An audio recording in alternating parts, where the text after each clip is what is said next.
শ্বশুর বাড়িতে তুই মণিমালা কেমন আছিস? নতুন সংসার, ঘরকন্যা তোর পছন্দ হয়েছে? আমাদের কথা এর মধ্যেই ভুলে যাসনি তো?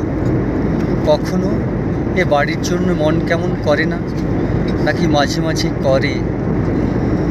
আমরা চার ভাই আর কলরবুখর বাড়িতে আজকাল কেমন স্তব্ধ হয়ে গেছি জানিস।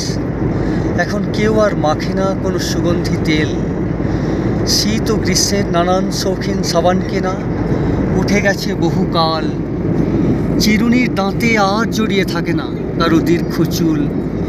শুধু হাঁ করে দাঁড়িয়ে থাকে ড্রেসিং টেবিল তোর, শূন্যে মুখ তুলে। মণিমালা, একদিন রাস্তা ভুলে চলে আয় না বাপের বাড়িতে। যদি দুটো বেলা থাকতে না পারিস, একবার অন্তত আমাদের চার ভাইকে ছুঁয়ে যা। পেছন থেকে এসে পিঠে চারটে কিল মেরে পালা। কি করে পালাবি? তোর পায়ের শব্দ আমরা যে চিনি। বাবা ঠিক ডেকে উঠবে, কে ওখানে? তখন চপ্পলে তোর পায়ের পাতাটি থমকে দাঁড়াবে না।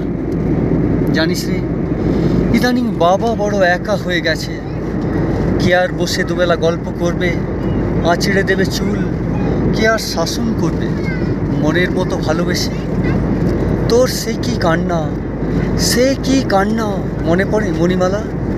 আমরা যেন দূর করে দিচ্ছি তোর আঁচলে কারো খুঁট বেঁধে। সেদিন আমরা কেন হাজার কাজের ছলে আড়ালে আড়ালে লুকিয়ে ফিরেছি মুখ, নাকি সেই তীব্র অভিমান আজও বসে রেখেছিস? ভেবেছিস আমাদের ক্লীব নিষ্ঠুরতা চতুর্গুণ তীক্ষ্ণ হয়ে বুকে বাজুক বিধুক? এ বাড়ির জন্যে তোর মন কেমন করলে যেন একদিন আসিস। পরের ঘরের বউ যেন পথ চিনে বা পথ ভুলে, কপালে সিঁদুর তোকে কেমন মানাচ্ছে, সুখ কেমন ফোটাচ্ছি আমরা দেখতে চাই। এসে গানের খাতাটি যেন নিয়ে যাস মনে করে।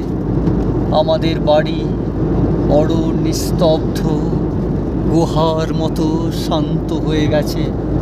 কে আর গানের চর্চা, কে আর প্রাণের চর্চা করবে তুই ছাড়া?